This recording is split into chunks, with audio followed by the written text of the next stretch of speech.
রচনা তার শাশুড়ি মা বিমলা দেবী এবং স্বামী প্রীতমের সঙ্গে বাস করে। সবেমাত্র কিছুদিন হয়েছে তাদের বিয়ে হয়েছে, তাই নতুন বৌমা চেষ্টা করে যাতে সবসময় শাশুড়ি মায়ের মন রেখে কাজ করা যায়। কিন্তু সে যতই যাই করুক না কেন, কিছুতেই সে তার শাশুড়ি মায়ের মন জয় করতে পারে না, কারণ সে একেবারেই তার শাশুড়ি মায়ের পছন্দ মতো খাবার রান্না করতে পারে না। এমনিতে রচনার হাতে রান্নার স্বাদ কিন্তু খারাপ নয়, কিন্তু সেই রান্নার স্বাদ তার শাশুড়ি মায়ের মনের মতো হয় না, তাই রচনা সবসময় মন মরা করে বসে থাকে।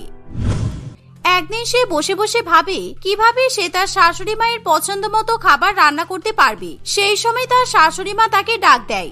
কি ব্যাপার বৌমা, আজকে বেলা 10টা বেজে গেল, কিন্তু তুমি এখনো দুপুরের খাবার রান্না করার জন্য রান্নাঘরে গেলে না কেন? আজকে আমার পনিরের তরকারি আর গরম গরম ফ্রাইড রাইস খেতে ইচ্ছে করছে। তুমি পনিরের তরকারি আর ফ্রাইড রাইস রান্না করা শুরু করে দাও। ঠিক আছে মা, আমি এক্ষুনি আপনার পছন্দ মতো পনিরের তরকারি আর ফ্রাইড রাইস রান্না করে নিয়ে আসছি। আমাকে আমার মা খুব ভালো মতো ফ্রাইড রাইস রান্না করা শিখিয়ে দিয়েছিল। সে আমার জানা আছে, তোমার মা তোমাকে কত ভালো রান্না করতে শিখিয়েছে, কারণ যখনই তুমি রান্না করো কোনো খাবারে নুন বেশি কিংবা কোনো খাবারে ঝাল বেশি হয়ে যায়, কিংবা আবার কোনো খাবারে নুন ঝাল একদমই থাকে না। তাই এসব কথা বলে আমাকে কোনো লাভ নেই। আগে রান্না করো, তারপর খেয়ে বুঝবো তুমি কেমন রান্না করেছো। সবসময় শাশুড়ি মায়ের মুখে এরকম ঋণাত্মক মানসিকতার কথাবার্তা শুনি রান্নার প্রতি রচনার আস্তে আস্তে মন উঠে যেতে শুরু করে। কিন্তু তবুও সে তার শাশুড়ি মায়ের পছন্দ মতো খাবার রান্না করার জন্য হাল ছাড়ে না। সে রান্নাঘরে গিয়ে তার শাশুড়ি মায়ের জন্য গরম গরম পনিরের তরকারি এবং তার সঙ্গে ফ্রাইড রাইস রান্না করা শুরু করে। সে যখন পনিরের তরকারি রান্না করে সেই সময় কিছুদিন আগে আমি যখন পনিরের তরকারি রান্না করেছিলাম তখন আমি বেশি ঝাল দিয়ে ফেলেছিলাম, আর পনিরের তরকারিটা একেবারে লাল হয়ে গিয়েছিল। তাই জন্য মনে হয় শাশুড়ি মা খেয়ে পছন্দ করেনি। তবে আজকে আমি পনিরের তরকারিতে বেশি ঝাল দেব না, বরঞ্চ মিষ্টি মিষ্টি দই পনির রান্না করব।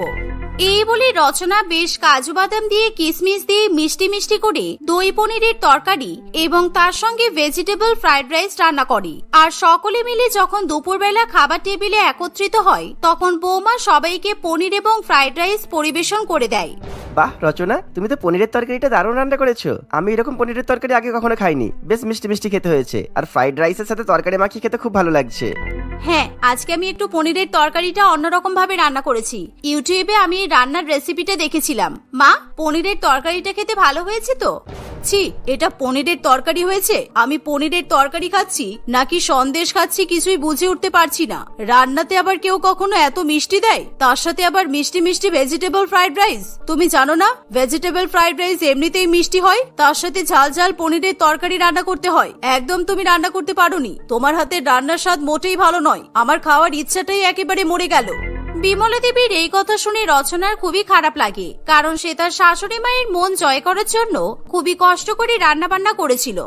কিন্তু মা, এর আগের দিন আমি পনিরের তরকারিতে ঝাল দিয়েছিলাম বলে আপনি তখন বলেছিলেন পনিরের তরকারিতে নাকি কেউ অত ঝাল দেয় না। সেই জন্যই তো আজকে আমি মিষ্টি মিষ্টি পনিরের তরকারি রান্না করেছি। আর আমি যে দেখছি আমি যাই কিছু করি না কেন, আমি তো আপনার পছন্দের খাবার কিছুতেই রান্না করতে পারছি না।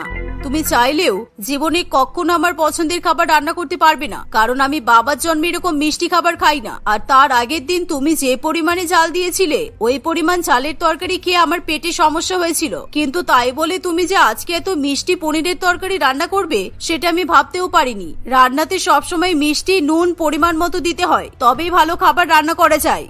এই বলে শাশুড়ি মা খাবার টেবিল ছেড়ে উঠে হাত মুখ ধুয়ে নিজের ঘরে চলে যায়। আর অন্যদিকে বৌমারও মন খারাপ হয়ে যায়। সে কোনো খাবার না খেয়েই নিজের ঘরে গিয়ে বালিশে মুখ চাপা দিয়ে কাঁদতে শুরু করে।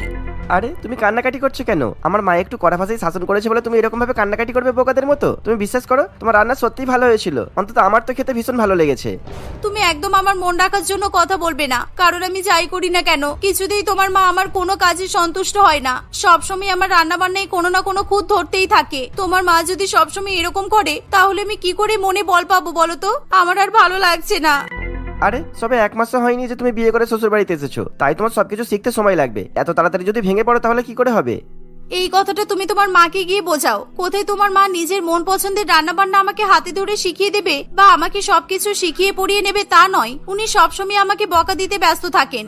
নতুন বউ বিয়ের পর শ্বশুর বাড়িতে অনেক স্বপ্ন নিয়ে আসে, কিন্তু তোমার মা আমার সব স্বপ্ন ভেঙে চুরমার করে দিচ্ছে। প্রীতম কিছুতেই তার বউকে শান্ত করতে পারে না, ফলে সে কিছু না বলে নিজের কাজে চলে যায়। অন্যদিকে যতই দিন যেতে থাকে ততই শাশুড়ি মা বৌমাকে বকাবকির পরিমাণ বাড়িয়ে দেয়।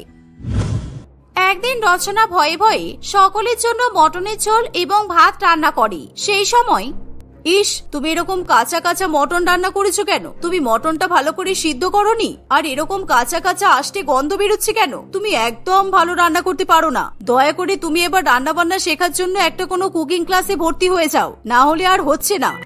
মা, আমি তো মটনটা ভালো করে সিদ্ধ করেছি, প্রেসার কুকারে মোট 5টা সিটি দিয়েছি, কিন্তু আপনাকে আমার রান্নার খুঁত ধরতেই হবে বলুন, সেই জন্য আপনি এমন কথা বলছেন। আপনার যদি এতই আমার রান্না খারাপ লাগে, তাহলে আপনি আপনার পছন্দ মতো খাবার নিজেই রান্না করেন না কেন? একেই তুমি রান্না বান্না করতে পারো না, তার উপর তুমি আবার আমার মুখে মুখে তর্ক করছো। আমি যখন নতুন বিয়ে করে শ্বশুর বাড়িতে এসেছিলাম, তখন সবসময় আমার শাশুড়ি মাকে ওনার পছন্দ মতো খাবার রান্না করে খাইয়েছি, কিন্তু তোমার মধ্যে তো রান্না শেখার কোনো আগ্রহ নেই। তুমি একবারও বোঝার চেষ্টা করো না আমি কেমন খাবার খেতে ভালোবাসি। তুমি তো শুধু তোমার পছন্দ মতো খাবারই রান্না করো। এভাবেই খাওয়া দাওয়া এবং শাশুড়ি মায়ের মন পছন্দের খাবার নিয়ে বৌমার কিছুতেই শাশুড়ি মায়ের সঙ্গে ঝামেলা করে পেরে ওঠে না। এভাবেই দেখতে দেখতে কিছুদিন কাটে। একদিন এক সবজিওয়ালা বিমলা দেবীর বাড়ির সামনে সবজি বিক্রি করতে আসে। সেই সময়, কাঁচা কাঁচা করলা কিনে নিন, কাঁচা কাঁচা করলা, তার সাথে পাকা পাকা পেঁপে। আজকে একদম তাজা তাজা সবজি নিয়ে এসেছি, তাই সবাই সবজি কিনতে চলে আসুন। তাজা তাজা সবজি, একেবারে টাটকা তাজা। এরকম তাজা তাজা সবজির কথা শুনি শাশুড়ি মা এবং বৌমা বাড়ির বাইরে বেরিয়ে আসে। আর বিমলা দেবী সবসময় তাজা তাজা পরিষ্কার সবজি কিনতে পছন্দ করে, তাই করলা এবং পেঁপে দেখে তার খুবই ভালো লাগে।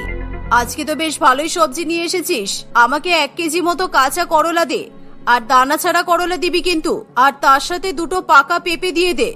আমি জানি মাসিমা আপনি কেমন সবজি খেতে পছন্দ করেন, আর আপনি প্রত্যেকদিন নিজের মন পছন্দের সবজি কেনেন বলে আমি আজকে আপনার মন পছন্দের সবজি নিয়ে এসেছি। তাই এই নিন, এই করলাগুলো খুব ভালো, আর তার সাথে পেঁপেটা বেশ পাকা পাকা মিষ্টি মিষ্টি, নিয়ে নিন। এই কথা বলে সবজিওয়ালা বিমলা দেবীকে সবজির প্যাকেট ধরিয়ে দেয়। এই সবজিওয়ালা পর্যন্ত সবজি বিক্রি করে আমার শাশুড়ি মায়ের মনের পছন্দের কথা জেনে গেছে, কিন্তু আমি বাড়ির বউ হয়ে এখন ওনার পছন্দের খাবার রান্না করতে পারলাম না।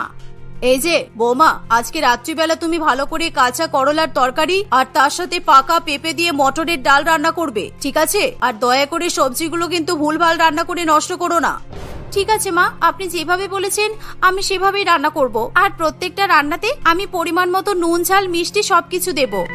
এই বলে রচনা মনে জোর নিয়ে আবার শাশুড়ি মায়ের জন্য করলার তরকারি এবং পেঁপে দিয়ে ডাল রান্না করে। কিন্তু সেদিনও শাশুড়ি মা কোনো খাবার খেয়ে বৌমার প্রশংসা করে না। বৌমাকে রান্না করতে উৎসাহ দেওয়ার বদলে সে বৌমার মন একেবারে হাতুড়ি মেরে চুরমার করে দেয়। আর রচনা তার শাশুড়ি মায়ের কথা শুনে প্রচন্ড পরিমাণে কান্নাকাটি করে। তাই সে মনে মনে ঠিক করে সে আর কখনো তার শাশুড়ি মায়ের পছন্দের খাবার রান্না করবে না। আমাকে সবসময় এভাবে রান্না নিয়ে বকাবকি করা, ঠিক আছে, আমি আর জীবনে রান্না করব না, কারণ আমার শাশুড়ি মা কখনোই রান্না বান্না করার ক্ষেত্রে আমাকে উৎসাহ দেয় না, কিন্তু আমাকে খারাপ কথা বলতে একেবারে 1 পা এগিয়ে থাকে। এই বলে রচনা কাঁদতে কাঁদতে সেদিন রাত্রিবেলা ঘুমিয়ে পড়ে। পরের দিন সকালবেলা ঘুম থেকে উঠে রচনা তার শাশুড়ি মায়ের জন্য চা তৈরি করবে, সেই সময় দেখে যে বাড়িতে তার শাশুড়ি মা নেই। তার শাশুড়ি মা বাজারে গেছে, আর শাশুড়ি মা ঘরে ফোন রেখে বাজার করতে চলে যায়। আর ঠিক সেই সময় বিমলা দেবীর ফোনে তার মা অর্থাৎ কুন্তী দেবীর ফোন আসে। দিদা, কেমন আছেন? আপনি ভালো আছেন তো? আসলে মা একটু বাজারে গেছে, কিন্তু ফোনটা বাড়িতেই ভুলে রেখে চলে গেছে। বলুন, কিছু দরকার আছে? আমি মাকে বলে দেব তাহলে। হ্যাঁ, ভালো আছি, তুই কেমন আছিস? আর তোর গলাটা শুনে এরকম শুকনো শুকনো মনে হচ্ছে কেন? আমার মেয়ে কি তোকে বকাবকি করেছে? আসলে আমার মেয়ে একটু রাগী তো, তাই সহজে ওর মন জয় করা সম্ভব নয়, কিন্তু তুই চিন্তা করিস না, সব ঠিক হয়ে যাবে। আর আমি ফোন করেছিলাম সেরকম দরকারি কিছু নয়, এমনিই তোদের খোঁজ খবর নেব বলে মেয়েকে ফোন করেছি। সত্যি আপনার মেয়ের মন জয় করা খুবই কঠিন দিদা, কারণ আমার শাশুড়ি মা সব সময় আমাকে বকাবকি করে, আর আমি কিছুতেই বুঝতে পারি না যে আমি কিভাবে আপনার মেয়ের প্রিয় খাবার রান্না করতে পারবো। যখনই কোনো খাবার রান্না করি তখনই বলে নুন বেশি ঝাল কম, কখনো ঝাল বেশি নুন কম, কখনো মিষ্টি বেশি, এসব কিছু বলতেই থাকে। আমি কি করব বলুন তো দিদা? আপনি তো আপনার মেয়েকে ভালো করে চেনেন, তাই আপনি আমাকে বলে দিন তো আপনার মেয়ে কেমন খাবার খেতে পছন্দ করে।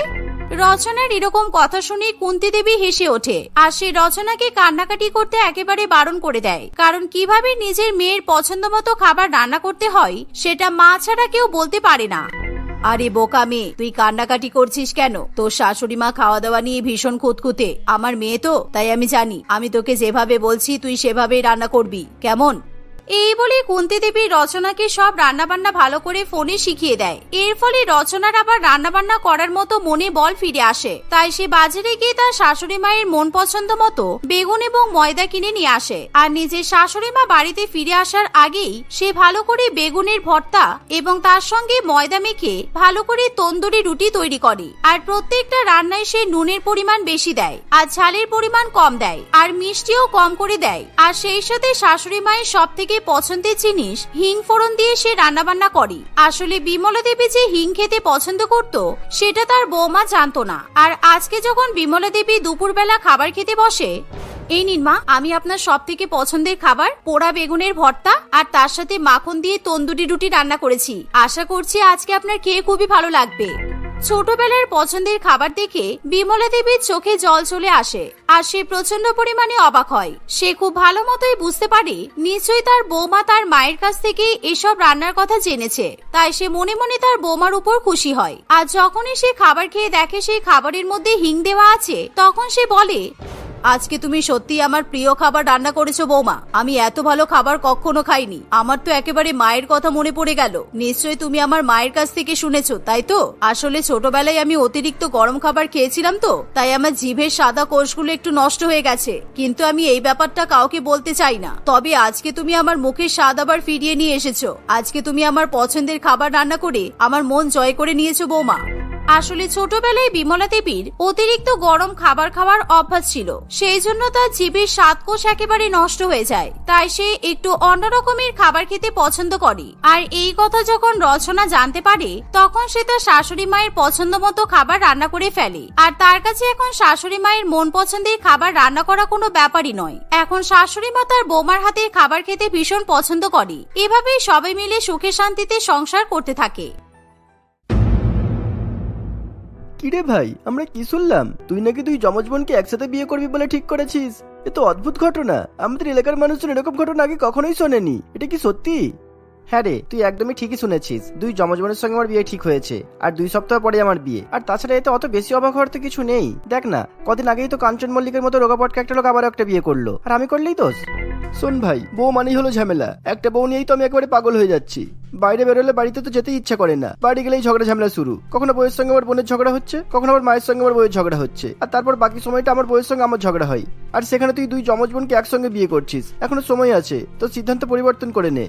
এই রাকেশ, তুই চুপ কর। আমি বুঝতেই পারছি মনোরঞ্জনের উপর তোর হিংসা হচ্ছে। তুই সব ছাড় তো মনোরঞ্জন। তুই আগে বলতো এই অসাধ্যটা কিভাবে তুই সাধন করলি? 2 যমজ বোন তোর সঙ্গে বিয়ে করতে রাজি হলো কিভাবে? তুহিনের কথা শুনে মনোরঞ্জন আসল ঘটনা বলতে শুরু করে। পিঙ্কি এবং রিঙ্কি 2 যমজ বোন তাদের বাবা মায়ের সঙ্গে বাস করত।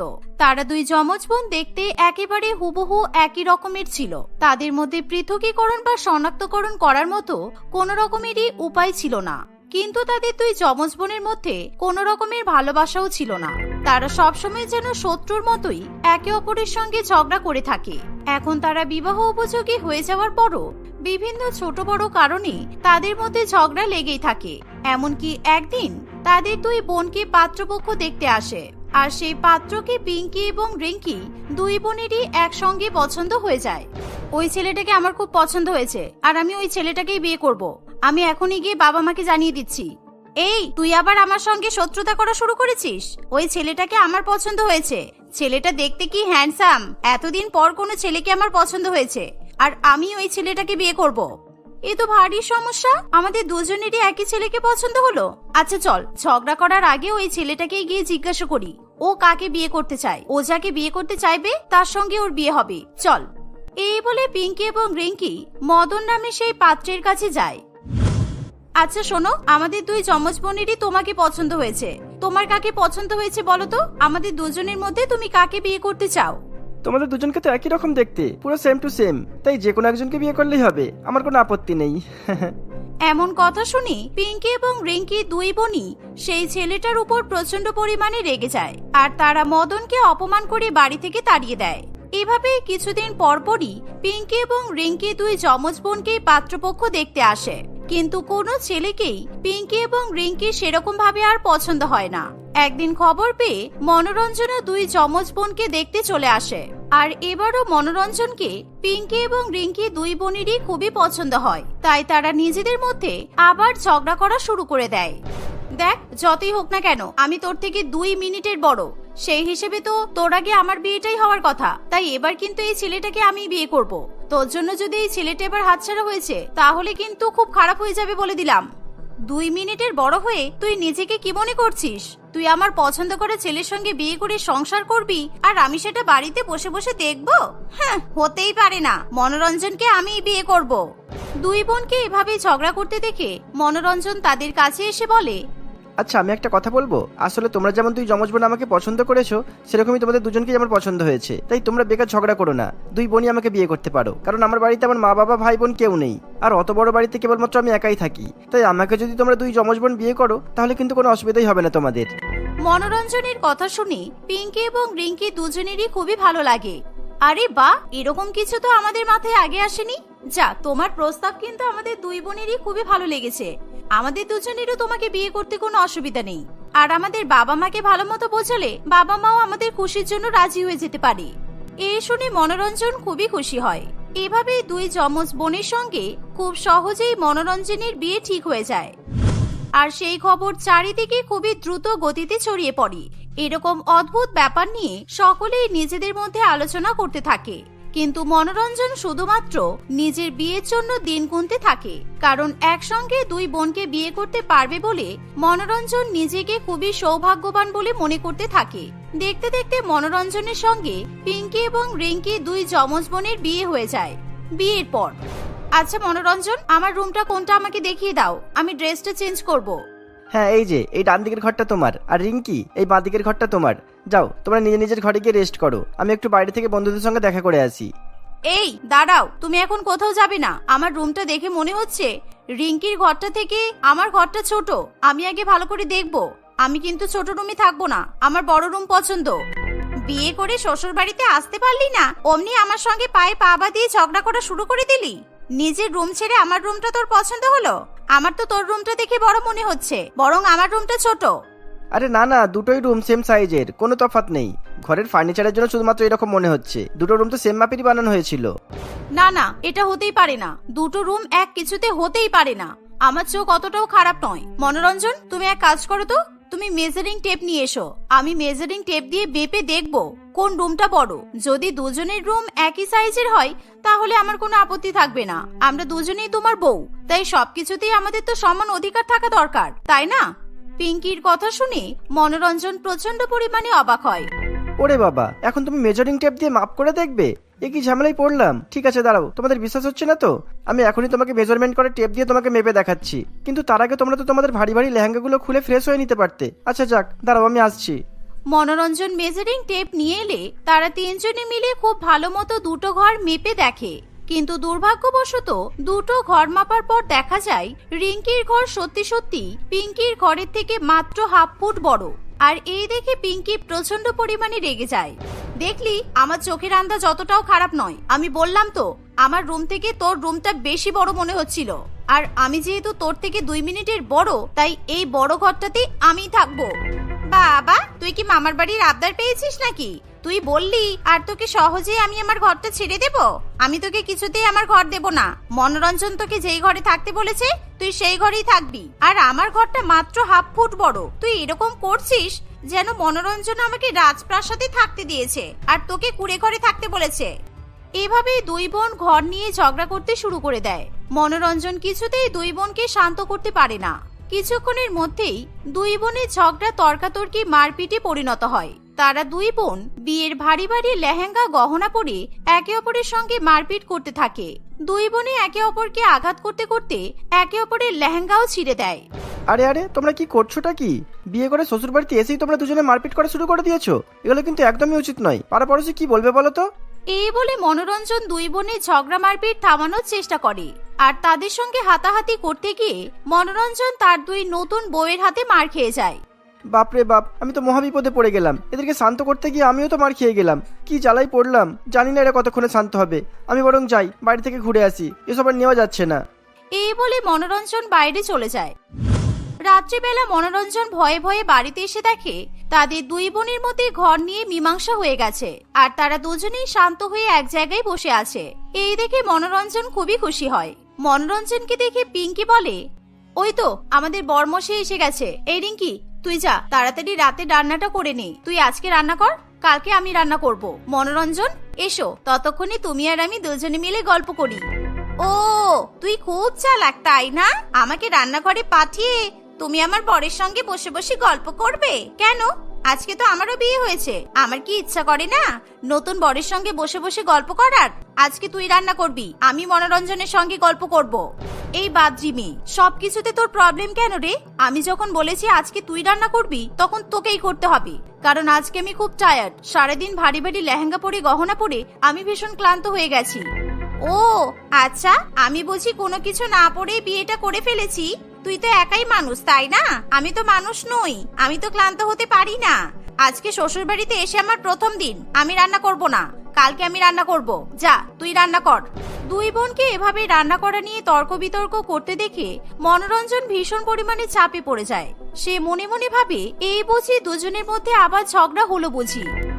এই তোমরা শান্ত হও প্লিজ, আমার কথাটা শোনো। আজকে তোমাদের কাউকে রান্না করতে হবে না। আজকে আমার নতুন দুই যমজ বউয়ের জন্য আমি নিজের হাতে রান্না করব। তোমরা এবার খুশি তো? বলো, তোমরা যে যার ঘরে চলে যাও, রান্না কমপ্লিট হলে আমি তোমাদের ডেকে নেব। এই শুনে পিঙ্কি এবং রিঙ্কি দুজনেই খুশি হয়ে নিজের নিজের ঘরে চলে যায়। আর মনোরঞ্জন কোনো উপায় না পেয়ে রান্নাঘরে গিয়ে রান্না করতে থাকে। আমার কপালটাই খারাপ, একসাথে দুটো মেয়েকে বিয়ে করে বাড়িতে নিয়ে এলাম, তবু আমাকে সেই রান্নাঘরে ঢুকে রান্না করতে হচ্ছে। ভেবেছিলাম দুটো বউ পাচ্ছি, একটা বউ রান্না করে খাওয়াবে আর একটা বউ সেই সময় আমার মাথা টিপে দেবে, পা টিপে দেবে, আমার সেবা যত্ন করবে। কিন্তু এতে কেসটা পুরো উল্টো হয়ে গেল। আজকে প্রথম দিনে এই অবস্থা, জানি না সারা জীবন কিভাবে কাটাবো। মনোরঞ্জন রান্না করতে করতে খুব ভালোভাবে অনুমান করতে পারে রাত্রিবেলা ঘুমানো নিয়েও দুই বোনের মধ্যে বড়সড় ঝগড়া হতে চলেছে। তাই মনোরঞ্জন আগেভাগেই আলাদা রুমে ঘুমানোর সিদ্ধান্ত নিয়ে নেয়। সেদিন সে দুই যমজ বোনের মধ্যে কারোর ঘরেই ঘুমায় না, আর এর ফলে পিঙ্কি এবং রিঙ্কির মধ্যে সেদিন কোনো ঝগড়াও হয় না। এভাবে 2-3 দিন কাটে, কিন্তু এই 2-3 দিনের মধ্যে মনোরঞ্জন আরো বেশি পরিমাণে বিপদে পড়ে যায়। কারণ মনোরঞ্জন কিছুতেই তার দুই বউয়ের মধ্যে কোনো রকম পার্থক্য করতে পারে না। তাই সে পিঙ্কিকে মাঝে মধ্যে রিঙ্কি ভেবে ভুল করে বসে, আবার মাঝে মধ্যে রিঙ্কিকে পিঙ্কি মনে করে। জানো পিঙ্কি, আজকে তোমাকে দেখতে খুব সুন্দর লাগছে। এই লাল টকটকে শাড়ি পরে তোমাকে একদম লাল টুকটুকে পরীর মতো লাগছে। তোমার লাল লাল গাল, গোলাপি ঠোঁট, উফ, আমি পাগল হয়ে যাব। কি হলো, তুমি কিছু বলছো না যে? আমি পিঙ্কি নই, আমি রিঙ্কি। এখনো পর্যন্ত তুমি আমাদের দুই বোনের মধ্যে পার্থক্য করতে পারছো না? তার মানে পিঙ্কিকে তোমার বেশি ভালো লাগে, আমাকে ভালো লাগে না? পিঙ্কিকে যখন তোমার এতই সুন্দর লাগে, তাহলে পিঙ্কির কাছে যাও, আমার কাছে কেন এসেছো? এই বলে রিঙ্কি ঠাস করে মনোরঞ্জনের গালে একটা চড় দিয়ে সেখান থেকে চলে যায়। আর মনোরঞ্জন দুঃখিত হয়ে পড়ে। রাত্রিবেলা খাওয়া দাওয়া করার পর মনোরঞ্জন আবার এক ভুল করে বসে। রিঙ্কি, আসলে আমি তোমাকে পিঙ্কির সামনে কিছু বলতে পারিনি তখন। আজকে রান্নাগুলো খুব সুন্দর হয়েছে, সবগুলোই খুব সুস্বাদু হয়েছিল খেতে। তোমার দুই বোনের হাতে রান্না খেয়ে আমি যেটা বুঝলাম, তুমি বেশি ভালো রান্না করতে পারো। পিঙ্কি অতটাও ভালো রান্না পারে না। আচ্ছা, পিঙ্কি ভালো রান্না করতে পারে না, তাহলে ঠিক আছে, আজ থেকে আর পিঙ্কি তোমার জন্য রান্না করবে না। আমি রিঙ্কি নই, আমি পিঙ্কি। তুমি আমার কাছে এসে আমার নামে নিন্দা করছো?